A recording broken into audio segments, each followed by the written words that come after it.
Hello students, welcome to the class. आज की class में आप सभी का स्वागत है। तो आज हम अपने डिटरमिनर्स का पार्ट 15 को शुरू करते हैं। इससे पहले वाले पार्ट में हमने इधर और नाइदर को लेकर चर्चा की थी, जिसमें हमने बताया था जब भी आप दो ऑप्शंस को लेकर बात करेंगे तो आप इधर और नाइदर का उपयोग करेंगे। इधर का मतलब है कि जब आप दो ऑप्शंस में से किसी एक को चूज करने के लिए बात करेंगे, यानी वन और द अदर। और उसके बाद नाइदर का मतलब है कि जब आप दोनों में से किसी भी ऑप्शन के साथ एग्री नहीं करेंगे या उसके साथ सलाह नहीं रखेंगे, तो इसलिए हम उसमें नाइदर का उपयोग करते हैं। फिर उसके बाद हमने बताया था इधर के साथ और का इस्तेमाल किया जाता है और नाइदर के साथ नॉर का इस्तेमाल किया जाता है। तो आज के इस लेक्चर के अंदर हम और भी जो दूसरे डिटरमिनर्स हैं उनको लेकर चर्चा करते हैं, जो कि हमारे डिटरमिनर्स रहेंगे लॉट्स ऑफ। यानी लॉट्स ऑफ को किस तरीके से इस्तेमाल किया जाता है, अ लॉट ऑफ का किस तरीके से इस्तेमाल होता है, प्लेंटी ऑफ का मतलब किस तरीके से यूज़ करोगे, अ नंबर ऑफ को कैसे यूज़ करोगे, अ लार्ज नंबर ऑफ को कैसे करोगे, अ लार्ज अमाउंट ऑफ को किस तरीके से इस्तेमाल करोगे। तो अब जो भी है वो इसी में थोड़ा बहुत बदलाव कर देते हैं, बाकी चीज़ें जो हमारे डिटरमिनर्स होते हैं वो सेम रहते हैं। तो जो आज का हमारा कॉन्सेप्ट रहेगा वो यह सीखना रहेगा कि lots of, a lot of और प्लेंटी ऑफ का इस्तेमाल हम किसी भी सेंटेंस में किस तरीके से करेंगे। तो देखिए, जब भी हम lots of, a lot of और प्लेंटी ऑफ को हम समझाते हैं किसी भी सेंटेंस में या फिर इसका जो यूज़ करते हैं वो किस लिए करते हैं, पहली बात तो इनका मीनिंग क्या निकल के आता है। इसका मतलब होता है ये मच, मैनी, इनफ, सफिशिएंट। तो ये क्वांटिटी को बताएंगे। क्या बताएंगे? क्वांटिटी को बताएंगे। किसी भी वस्तु की क्वांटिटी कितनी है, वस्तु हो या व्यक्ति हो, तो कहीं पर भी उसके ग्रुप में या किसी भी नंबर को ये बताते हैं कि वो क्वांटिटी में कितना है। तो इस जब लॉट्स ऑफ, अ लॉट और प्लेंटी ऑफ की बात करते हो तो ये लार्ज नंबर को बताते हैं, राइट। ये ज़्यादा क्वांटिटी की बताते हैं, सिग्निफिकेंट क्वांटिटी को लेकर बताते हैं, राइट। तो lots of, a lot of और प्लेंटी ऑफ जो इनका यूजेस है नाउन के साथ किस तरीके से उपयोग किया जाता है, तो ज़रा यहाँ पर ध्यान देने वाली बात है। इनका जो उपयोग होगा वो काउंटेबल नाउन के साथ भी होगा, राइट। काउंटेबल नाउन के साथ भी इनका उपयोग किया जाएगा और साथ में अनकाउंटेबल नाउन के साथ भी उपयोग किया जाएगा। तो आपको अब डिफरेंस पता चल गया होगा कि काउंटेबल नाउन और अनकाउंटेबल नाउन क्या होते हैं। जिनको आप सिंगल एंटिटी यानी प्रत्येक एक में तोड़ सकते हैं और गिन सकते हैं, उनको हम काउंटेबल कहते हैं। और अनकाउंटेबल को आप गिन नहीं सकते, यानी आप उसको ब्रेक नहीं कर सकते, भाग नहीं कर सकते, एक एक एक में विभाजित नहीं कर सकते, यानी इनको हम मास नाउन भी कहते हैं, जिनके लिए हमें मेजरमेंट यूनिट्स यानी माप संख्या या मापदंड की हमें इस्तेमाल की ज़रूरत होती है। तो इस तरीके से हमारे दो नाउन हैं, काउंटेबल और अनकाउंटेबल। और ये जो हमारे तीनों वर्ड हैं या तीनों फ्रेज हैं, lots of, a lot of और प्लेंटी ऑफ, का हम दोनों नाउन्स के साथ इस्तेमाल करते हैं। तो जब भी ये काउंटेबल नाउन के साथ इस्तेमाल होंगे तो प्लूरल फॉर्म को दर्शाएंगे। यानी देखिए, जब भी किसी चीज़ का लार्ज नंबर बताया जाता है तो वो जो लार्ज नंबर, अगर हम काउंटेबल की बात करते हैं, अगर मैं बात करूँ अ नंबर ऑफ पीपल, तो नंबर ऑफ पीपल जो यूज़ किया जाएगा तो यहाँ पर पर्सन नहीं होगा, पीपल होगा, क्योंकि हम किसी के लार्ज नंबर की बात कर रहे हैं। तो लार्ज नंबर जब भी होगा प्लूरल फॉर्म में होगा। लेकिन अगर हम अनकाउंटेबल की बात करें तो अनकाउंटेबल नाउन अपने आप में सिंगुलर होते हैं, इनका प्लूरल नहीं होता है। तो ध्यान से देख लीजिए, एक और कॉन्सेप्ट मैं बता देता हूँ, ये सिंगुलर और प्लूरल का। सिंगुलर और प्लूरल आप किनको करेंगे? तो सिंगुलर और प्लूरल जो होते हैं ये हमारे काउंटेबल नाउन होते हैं, राइट। काउंटेबल नाउन को ही आप सिंगुलर और प्लूरल फॉर्म में ब्रेक कर सकते हो, वेयर एज जो हमारे अनकाउंटेबल नाउन होते हैं, अनकाउंटेबल जो नाउन होते हैं हमारे, इनको आप सिंगुलर ही लिखेंगे, ये प्लूरल फॉर्म में नहीं लिखे जाते। इस बात पे भी आपको ध्यान देना है, इनको आप सिंगुलर फॉर्म में लिखेंगे, प्लूरल फॉर्म में नहीं लिखे जाएंगे। अब इनका मीनिंग क्या होता है? तो ये जो सब मीनिंग कन्वे करते हैं, ये एक लार्ज क्वांटिटी और अमाउंट को बताते हैं, या जो भी क्वांटिटी होगी वो एक लार्ज यानी ह्यूज अमाउंट या enormous amount, huge, enormous, large, right. So large, huge और इनर्मस, तो इन तीनों को जो हमारा मीनिंग होता है वो सेम होता है, यानी जो भी चीज़ ज़्यादा नंबर में हो या ज़्यादा क्वांटिटी में हो। सो प्लेंटी ऑफ का जो आइडिया, जो प्लेंटी ऑफ जो होता है, ये कन्वे करता है मोर देन इनफ, यानी इनफ का मतलब है जो आपको जरूरत है उससे भी ज्यादा, यानी जरूरत से अधिक। ये हमें किसका मीनिंग होता है? प्लेंटी ऑफ का। अगर एग्जांपल्स के साथ देखें, अनकाउंटेबल नाउन के साथ, there is plenty of water in the tank. मान लीजिए आपके घर पे एक पानी की टंकी रखी होती है। अब जाहिर सी बात है घर पे तो पानी की टंकी सभी के पास होती है, तो कुछ इसी शेप में होगी, राइट? इसी शेप में होगी और ये इसका ढक्कन हो गया। यहाँ पर यहाँ से पानी जो है ये इनलेट हो गया और ये आउटलेट हो गया, राइट? यहाँ से पानी निकलता है, यहाँ से पानी जाता है। अब मान लीजिए पानी का जो लेवल है वो यहाँ पर है, यहाँ पर भी नहीं रखे। पानी का जो लेवल है, इसको तो हम दोबारा बनाना पड़ेगा ये हमें। अब ये जो पानी का लेवल है यहाँ पर है। अब आपकी मदर ने बोला कि जाओ पानी चेक करके आओ टैंक में कितना है। तो आपने बोला there is plenty of water in the tank. तो अभी हमें जो है मोटर या जो भी समर होता है उसको चलाने की जरूरत नहीं है। इसका मतलब यह है कि जितना रिक्वायर्ड है उससे ज्यादा ही है, राइट? तो यहाँ पर देखिए आधा, अगर टंकी खाली होती आधी तो इतना खाली पानी होता, इतना नहीं होता। और यहाँ पर होता तो आपको रिक्वायरमेंट होती पानी को जो भी आपका मोटर है उसको चलाने की।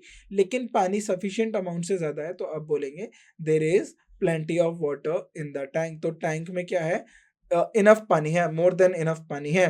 अगर हम, ये हो गया वाटर की बात। तो वाटर कैसा होता है? अनकाउंटेबल नाउन, क्योंकि ये मटेरियल को रिप्रेजेंट करता है। ये कैसा होगा? Uncountable noun. तो अनकाउंटेबल नाउन कैसे होते हैं? सिंगुलर। अब यहाँ पर आपने बोला, किसी ने पूछा डू यू हैव फ्रेंड्स? सो आपने बोला yes I have lots of friends. तो मेरे पास बहुत सारे दोस्त हैं। तो देखिए फ्रेंड्स कैसा है? अब जो फ्रेंड होता है ये पर्सन ही तो होते हैं, चाहे मेल हो या फीमेल हो, पर्सन होते हैं। और हर कोई एक सिंगल पर्सन होता है। अब जाहिर सी बात है उसके दोस्त हैं बहुत सारे, तो बहुत सारे दोस्त हैं। तो जो ऑफ के बाद नाउन लिखेंगे वो प्लूरल होगा। तो ये कैसा नाउन है? Plural countable. क्या है ये? Plural countable noun, right? So ये हो गया सन, सिंगुलर अनकाउंटेबल नाउन, और ये हो गया PCN, plural countable noun, right? Formality देखिए अब हम इसको किस तरीके से यूज कर सकते हैं। तो अभी हम आगे बढ़ते हैं। इनको फ्रेजेस को जनरली हम इनफॉर्मल और कॉमनली यूज करते हैं। अगर हम बात करें मच और मैनी की, ये बहुत इंपॉर्टेंट यूज रहता है मच और मैनी का। ऑल्दो हम इसको लेकर चर्चा कर चुके हैं। जो मच का इस्तेमाल किया जाता है वो अनकाउंटेबल नाउन्स के साथ इस्तेमाल किया जाएगा, और जो मैनी का इस्तेमाल किया जाता है वो काउंटेबल नाउन के साथ इस्तेमाल किया जाता है। देखिए मैनी भी जो होता है जो लार्ज नंबर को बताता है वो भी प्लूरल फॉर्म होता है, और मच जो है अनकाउंटेबल नाउन के साथ इस्तेमाल किया जाएगा, right? So much of, many of को भी हम इसी तरीके से इस्तेमाल करते हैं, राइट? आगे बढ़ते हैं। नाउ यहां पर मच और मैनी का क्यों यूज हुआ? क्योंकि जिस तरीके से अ लॉट ऑफ और प्लेंटी ऑफ और इसके बाद लॉट्स ऑफ जो हमारा रिप्रेजेंट करता है इनफ अमाउंट को, उसी तरीके से मच और मैनी भी रिप्रेजेंट करता है हमारे इनफ अमाउंट को। अगर हम बात करें मच और मैनी का, तो मच और मैनी को हम एज अ प्रोनाउन यूज करते हैं और एज अ डिटर्मिनर यूज करते हैं। जब भी हम determiner like, the, my, these इनके साथ आएगा तो आप ऑफ का इस्तेमाल करोगे, right? So lots of, a lot of और प्लेंटी ऑफ के साथ ऐसा केस नहीं है। सो यही डिफरेंस बताने के लिए कि मच और मैनी को आप एज अ प्रोनाउन और एज अ डिटर्मिनर यूज कर सकते हो जब भी ऑफ के बाद दीज, माई और द लिखा जाएगा। लेकिन लॉट्स ऑफ और प्लेंटी ऑफ एंड जो हमारा अ लॉट ऑफ है इसको हम इस तरीके से इस्तेमाल नहीं कर सकते। जैसे एग्जाम्पल के तौर पे much plus uncountable noun, she does not have much patience. तो देखिए पेशेंस क्या होता है? एब्स्ट्रैक्ट नाउन होता है। पेशेंस का मतलब होता है धैर्य। अगर आपके पास she does not have much patience तो इसका मतलब है उसके पास ज्यादा धैर्य नहीं है, राइट? अब इसको अगर यहाँ पर मैनी लिख देता हूं मैं तो ये गलत हो जाता। मैनी के साथ ये गलत हो जाता क्योंकि पेशेंस को आप गिन नहीं सकते हो, पेशेंस को आप सिंगल एंटिटीज में ब्रेक नहीं कर सकते हो, इसीलिए ये अनकाउंटेबल नाउन है और हमने मच का उपयोग किया। मैनी की अगर हम बात करें तो मैनी जो होता है वो काउंटेबल नाउन के साथ आता है और वो लार्ज नंबर को रिप्रेजेंट करेगा, इसीलिए मैनी के साथ जो बुक्स का हमने इस्तेमाल किया है वो काउंटेबल नाउन है और प्लूरल है, राइट? अगर हम वही विद के साथ ऑफ का इस्तेमाल करें, many of the books were missing, तो यहाँ पर जो मैनी है ये किसको रिप्रेजेंट कर रहा है? बुक्स को। तो जो बुक्स है, अब ये द बुक्स क्या हो गया? ये बुक्स हमें नोन हो गई कि ये किसी स्पेसिफिक बुक की बात कर रहा है और उसमें से अधिकतर जो बुक है वो खो गई हैं, राइट, वर मिसिंग, खो चुकी हैं या खो गई हैं। तो अब ये बताइए, यहां पर आपने इसको मैनी ऑफ के साथ द डिटरमिनर के साथ एज अ प्रोनाउन भी इस्तेमाल कर लिया। ऑल दीज एक्सप्रेशन जैसे कि quite a bit, quite a few, quite a lot are similar to a lot of, यानी जो अ लॉट ऑफ का मीनिंग निकल के आता है उसके सिमिलर मीनिंग क्या देंगे? ये हमारा सिमिलर का साइन होता है, तो उसके सिमिलर हो जाएगा हमारा quite a bit, quite a few, quite a lot. So ये इक्विवेलेंट टू किसकी तरह मीनिंग एक्सप्रेस करेंगे? ये a lot of express quantity but they can sometime imply slightly lesser amount, और ये कभी कभार लेसर अमाउंट के यूज में भी हम यूज कर लेते हैं। अलॉट को हम यूज नहीं करेंगे लेसर अमाउंट पे। फॉर एग्जाम्पल, अगर हम क्वाइट अ बिट का इस्तेमाल करते हैं, ये हम अनकाउंटेबल नाउन के साथ इस्तेमाल करेंगे। जैसे इट, ये क्या इंडिकेट करता है? Substantial amount of something. Substantial का मतलब होता है इनफ इन क्वांटिटी, कोई हमारे पास क्वांटिटी में इनफ है। जैसे कि she had read quite a bit about ancient civilisation, यानी उसने अच्छा खासा पढ़ लिया है एंशियंट सिविलाइजेशन का। तो बहुत अच्छे फ्रेज हो रहे हैं। इसको हम इस तरीके से भी लिख सकते हैं, she has read a lot of right, a lot of about ancient civilisation. उसने काफी कुछ ancient lot of, she read a lot of ancient civilization, right? She read quite a bit about ancient civilization, right? So ये किसको refer कर रहा है? large number of reading of और information को, right? now quite a few, quite a few, अब यहाँ पर देखिए ancient, अब ये मैंने आपको बता दिया अनकाउंटेबल नाउन के साथ यूज होता है। अब यहाँ ये क्वाइट अ फ्यू जो है ये हमारा काउंटेबल नाउन के साथ इस्तेमाल होगा। ये क्या सिग्निफाई करेगा? सिग्निफिकेंट नंबर को, but not an extreme large number. ये नंबर बताएगा बट ये नहीं बताएगा, बहुत ज्यादा एक्सट्रीम नंबर को नहीं रिप्रेजेंट करेगा। There were quite a few people at the concert, ये बता रहा है कि वहां पर नोटिसेबल लोग थे बट इतने नहीं थे कि बहुत ज्यादा एकदम जो है लाइक काफी ज्यादा लोग आ जाए, ओवर क्राउडेड हो जाए, राइट। ये कह सकते हैं कि बहुत सारी सीटें, अब मान लीजिए एक कॉन्सर्ट है, सपोज ये उसका स्टेज है और एक ही रो हो गई, दो रो हो गई, तीन रो हो गई, चार हो गई, और भी पीछे 10-12 रो हैं। अगर टोटल 10 रो है और उसमें से मैं ये बोल दूं 8 रोज फिल हैं, तो हम बोल सकते हैं there were quite a few people at the concert. तो ठीक ठाक लोग थे, जो ये आप ठीक ठाक वर्ड बोलते हो हिंदी में, क्वाइट अ फ्यू। लेकिन ओवरवेलमिंग का मतलब है कि बहुत भरा हुआ नहीं लग रहा था। ओवरवेलमिंग का मतलब होता है जब आपको भरा भरा सा लगता है, राइट। लेकिन अगर वहीं पे 10 या 12 रो जितनी थी वो सब फिल हो जाए और लोग बीच में गैलरी में भी खड़े होकर कॉन्सर्ट को देख रहे हो, तब हम क्वाइट अ फ्यू का इस्तेमाल नहीं कर सकते। तब हम a huge number of people at the concert, there were a huge number of people at the concert, तब वहां पर नोटिसेबल नंबर होगा, तब वहां पर ओवरवेलमिंग नंबर होगा। क्वाइट अ लॉट को हम काउंटेबल और अनकाउंटेबल नाउन्स के साथ इस्तेमाल कर सकते हैं और ये सिमिलर मीनिंग करेगा अ लॉट ऑफ, यानी लार्ज अमाउंट और लार्ज नंबर को, right. She has done quite a lot of research on the topic, right. तो रिसर्च जो होता है हमारा अनकाउंटेबल नाउन होता है। तो यहां पर कहने का मतलब यह है कि उसने काफी ज्यादा रिसर्च करी है, यानी अच्छा खासा रिसर्च किया होगा उसने टॉपिक पे लेकर, उसी किसी टॉपिक को लेकर, इसीलिए हमने क्वाइट अ लॉट दिया है, यानी अ लॉट ऑफ, यानी लार्ज नंबर की बात करें, लार्ज अमाउंट ऑफ। अगर हम बात करें काउंटेबल नाउन के साथ, she owns quite a lot of books on gardening. She owns का मतलब है कि उसके पास बहुत सारी बुक्स हैं गार्डनिंग को लेकर। तो यहां पर अ लॉट ऑफ की जगह quite a lot of, right, quite a lot of, याद रखिएगा क्वाइट अ लॉट का मीनिंग होता है अ लॉट ऑफ, राइट। तो यहां पर हमारा नाउन कैसा है?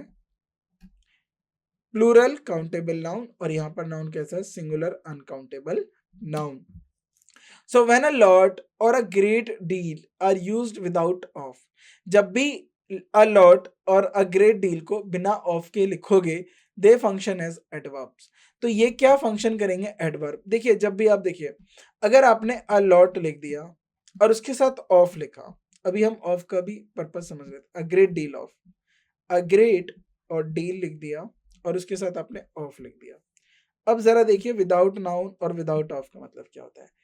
जब आपने इनके साथ ऑफ लिखा तो ऑफ एक प्रीपोजिशन के तौर पे आ गया, प्रीपोजिशन के तौर पे आ गया।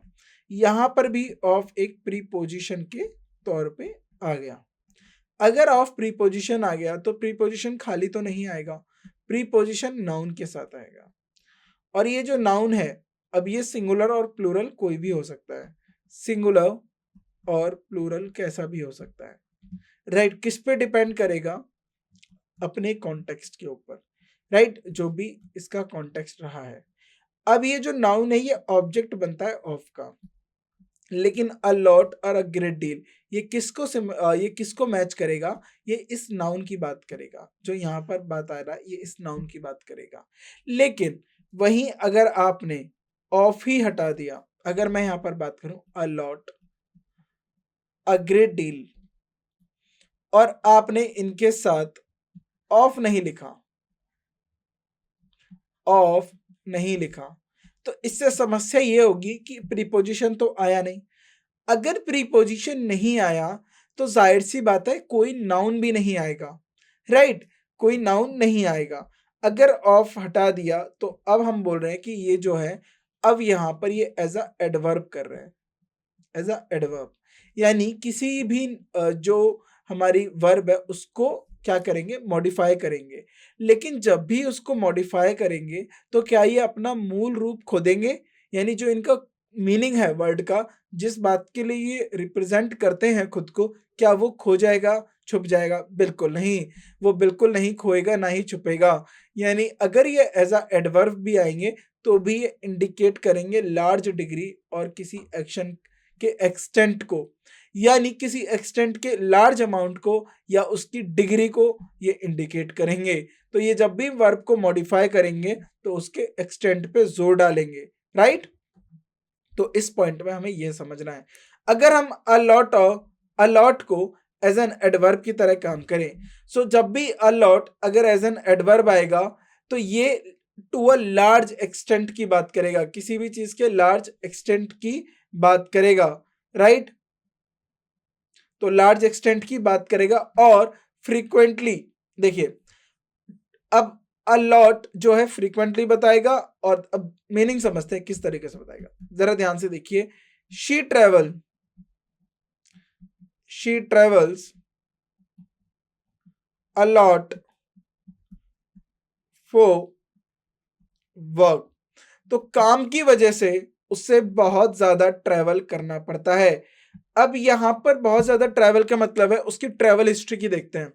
मान लीजिए वो एक एयर हॉस्टेस है, राइट, एयर हॉस्टेस है और किसी एयरलाइन कंपनी में काम करती हैं। तो काम की वजह से उन्हें हर दिन जो है ट्रैवल करना पड़ता है।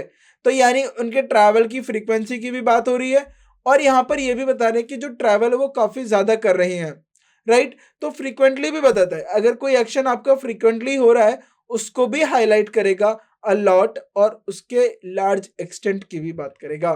सो हेयर यहाँ पर ट्रैवल्स को इंडिकेट कर रहा है कि काफी ज्यादा फ्रीक्वेंट ट्रैवल हो रहा है, राइट। जाहिर सी बात है, she travels a lot for work, यानी काम की वजह से उसे बहुत ज्यादा ट्रैवल करना पड़ रहा है, यानी यहाँ पर उनकी फ्रीक्वेंसी को लेकर बात की जा रही है। अगर मैं यहाँ पर बात करूं ही reads a lot, right, in this case में, इस केस में क्या होगा? जरा ध्यान से देखिए इस केस में क्या होगा। इन दिस केस, अब यहां पर अगर आपने देखा हो ही रीड्स, ये भी मैं लिख सकता हूं ही ईट्स अ लॉट। तो क्या ये फ्रीक्वेंसी को बता रहा है कि वो बहुत लगातार खाना खाता है? नहीं, ये बता रहा है कि वो बहुत ज्यादा खाता है, यानी ये इसमें अमाउंट को बता रहा है, right. Great extent, he reads a lot. और देखिए देखिए ही ईट्स अ लॉट और he reads a lot, right. Eat और रीड्स में जरा ध्यान को अंतर समझिए। जब भी ये जो अ लॉट है ये इस वर्ब को मॉडिफाई कर रहा है, यहाँ पर भी जो अ लॉट की बात की जा रही थी ये ट्रेवल्स को मॉडिफाई कर रही थी। तो मॉडिफाई करते टाइम यहाँ पर ये इसके एक्सटेंट को भी बता सकते हैं कि वह बहुत ज़्यादा पढ़ता है, और वो बहुत बार पढ़ता है, यानी बहुत बार पढ़ता है, यानी कोई ना कोई बुक पढ़ता रहेगा या फिर बहुत ज़्यादा पढ़ रहा है। तो यहाँ पर ये रीडिंग फ्रीक्वेंटी को भी बता सकता है और उसके ग्रेट एक्सटेंट को भी बता सकता है कि ये बहुत ज़्यादा पढ़ रहा है। तो यहाँ पर ये एज अ एडजेक्टिव वर्ब, जो रीड वर्ब है, इसको मॉडिफाई कर रहा है। अगर हम बात करें अ ग्रेट डील, तो अ ग्रेट डील का मतलब क्या होता है? मच और टू अ लार्ज एक्सटेंट। तो मच और या लार्ज एक्सटेंट की बात करें, जैसे she cares a great deal about her community. तो अगर मैं यहाँ पर लिख देता हूँ हमारा जो वाक्य है, शी केयर्स, वो परवाह करती है बहुत ज़्यादा, किसकी? अपनी कम्युनिटी की, about her community, great deal about her community, right. अब जरा ध्यान से देखिए, जो यहां पर हमने केयर वर्ब लिखी है, cares a great deal, she cares a much about her community, तो वो अपनी कम्युनिटी की परवाह करती है। सो यहां पर जो हमने बात करा है, हाई लेवल ऑफ केयर और कंसर्न को लेके बात करी है। यहां पर ग्रेट डील जो है वो कम्युनिटी या किसी और वर्ड को नहीं, केयर को ही मॉडिफाई कर रहा है कि वो परवाह करती है, वो कंसर्न शो करती है, लेकिन बहुत ज्यादा, यानी लार्ज अमाउंट में, यानी हाई लेवल ऑफ केयर और high level of concern, right. जैसे आईसीयू होता है, इंटेंसिव केयर यूनिट, तो जहां पर बहुत ज्यादा राइट हाई लेवल पे जो केयर की जाती है पेशेंट्स को लेके, तो आईसीयू में मतलब ही होता है कि वहां पर पेशेंट्स को काफी ज्यादा, जो सीरियस पेशेंट है उनकी ज्यादा केयर की जाएगी, वहां पर उनको ज्यादा ध्यान से देखा जाएगा। तो ऐसे ही अ ग्रेट डील जब वर्ब आता है, तो वहां पर वो जो वर्ब है उसके एक्सटेंट को बढ़ाता है, जो वो वर्ब काम कर रही है उसके काम को फोर्स करेगा, उसके लार्जर अमाउंट को बताएगा। The project benefited a great deal from her expertise. तो यहां पर जो एग्जांपल बात हो रही है बेनिफिटेड, तो यहां पर बेनिफिटेड को बताया है कि जो बेनिफिट करेगा ये बहुत ज्यादा बेनिफिट करेगा, right. The project benefited a great deal from her expertise, तो उसकी एक्सपर्टीज से जो प्रोजेक्ट है उसको काफी ज्यादा बेनिफिट होगा। A great deal modify the verb benefited suggesting significant benefit, यानी अच्छा खासा बेनिफिट, लाभ की बता रहा है।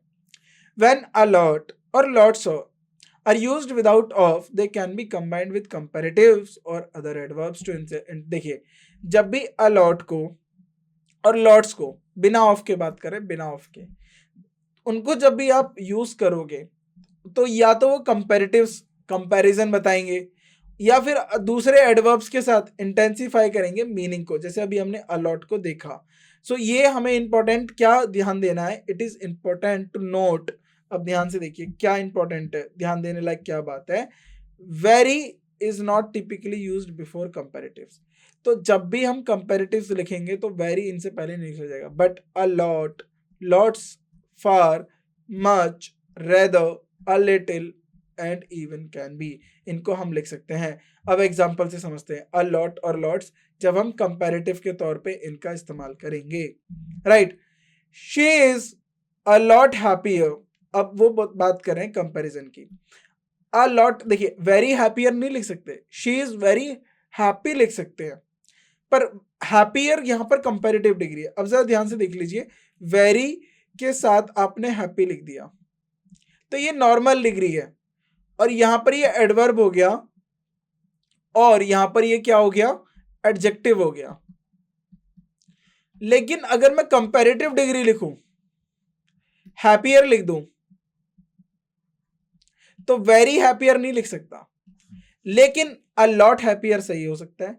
So a lot happier, this book is lots more interesting, right, more interesting than the other one, तो ये हम कंपैरेटिव यूज कर सकते हैं। He runs a lot faster than his brother, तो अ लॉट फास्टर यानी जितना उसका भाई दौड़ रहा है उससे भी ज्यादा तेज, राइट। तो यहां पर जो है हमारा फास्टर क्या है, एडवर्ब, राइट, और ये एडवर्ब है। यहां पर कंपैरेटिव की बात कर रहे थे, यहां पर एडवर्ब हो गया क्योंकि उसने बताया कि वो अपने भाई से ज्यादा तेज दौड़ रहा है, और यहां पर ये वर्ब आ गया, अ लॉट रन्स फास्टर। अब देखिए ये एडवर्ब मैंने इसे क्यों लिया, क्योंकि जरा ध्यान से देखिए, ये जो वर्ब है ये रन, रन को जो है ये क्वालिफाई कर रहा है, रन फास्टर, और तेज दौड़ रहा है अपने भाई से। ऑल्दो ये जो कंपैरेटिव में आया है, बट इसके साथ जो रन वर्ब है इसको क्वालिफाई कर रहा है और अ लॉट इसे क्वालिफाई कर रहा है। They worked lots harder on this project, यानी वो बहुत मेहनत से काम कर रहे हैं। तो वर्कड कैसा काम कर रहे हैं, मेहनत से काम कर रहे थे। हार्डर, लॉट्स क्या कर रहा है, इसको ज्यादा मॉडिफाई कर रहा है, राइट। अगर हम फार और मच की बात करें, these words are often used to comparatives और to intensify the comparison। तो far और much को भी हम comparatives के साथ यूज कर सकते हैं। This version is far better than the previous one। तो comparative की बात हो रही है, better यानी ये वर्जन पहले से बेटर है, और far better का मतलब है और ज्यादा बेटर है। He is much more experienced in this field। तो comparative की बात हो रही है, यानी वह किसी और से ज्यादा experienced है, यानी much more experienced। तो much और मोर, देखिए मच इनको मोर को भी ज्यादा हमारा जो है मोर एक्सपीरियंस्ड को भी ज्यादा क्वालिफाई कर रहा है। वहीं अगर हम बात करें रेदर, अ लिटिल और इवन की, तो rather are used to provide nuance to comparison. Nuance का मतलब क्या होता है, बारीकियां, कंपैरिजन को लेके और ज्यादा बारीकियों से बात करता है। The test was rather easier than I expected, यानी टेस्ट उससे इजी, जितना मैं एक्सपेक्ट कर रहा था उससे भी इजी था, right. A little, her response was a little more complicated than necessary, यानी a little का मतलब है थोड़े और कॉम्प्लिकेटेड थे, जितने ज्यादा जरूरत था उससे ज्यादा थोड़े और, यानी सिग्निफिकेंट अमाउंट की बात करेंगे। Is even smarter than his sister, यानी वो थोड़ा और स्मार्टर है उसके बहन से, right. So in each combination हमने किसको बात करी, जो डिग्री है हमारी कंपैरिजन की, इनको इंटेंसिफाई करते हैं। अ लॉट हो गया, लॉट्स हो गया, फार हो गया, मच हो गया, इवन हो गया, right. Rather and a little, and जो वेरी की बात करते हैं इट इज जनरली, अब वेरी को आप लिख लीजिए यहाँ पर, very not used with comparatives. Comparatives के साथ आप वेरी का उपयोग नहीं करोगे, right. It's more commonly paired that adjective, adverbs और इन सब के साथ। देखिए जब भी हम यहाँ पर एक और बता देता हूँ, अ लॉट ऑफ की बात, जो यहाँ पर नाउन आएगा ये प्लूरल होगा, राइट। और इसके बाद जो वर्ब होगी, मैं काउंटेबल की बात कर रहा हूं, काउंटेबल की, तो जो वर्ब होगी वो भी प्लूरल होगी, राइट। अब उसके बाद a number of, a lot number नहीं होता, अ लॉट नंबर नहीं होता, ये गलत हो जाता है। अ नंबर होता है या अ लॉट ऑफ होता है, अ नंबर ऑफ, तो यहां पर हो जाएगा a number of. A number of के बाद भी प्लूरल काउंटेबल नाउन, और जो वर्ब आएगी तो इसको हम इस तरीके से लिख देते हैं, प्लूरल काउंटेबल नाउन, और जो वर्ब आएगी वो होगी प्लूरल। अ नंबर ऑफ, अब नंबर ऑफ हो गया। अब मैं बात कर रहा हूं प्लूरल, जो हमारा जो प्लूरल है, प्लूरल काउंटेबल नाउन, उसके साथ वर्ब भी कैसी होगी, plural. A lot of money, मैं बात करता हूं सिंगुलर अनकाउंटेबल नाउन, इसके साथ जो वर्ब आएगी सिंगुलर होगी, क्योंकि ये हमारा सिंगुलर होता है, राइट। अब बात कर लेते हैं अ ह्यूज नंबर ऑफ,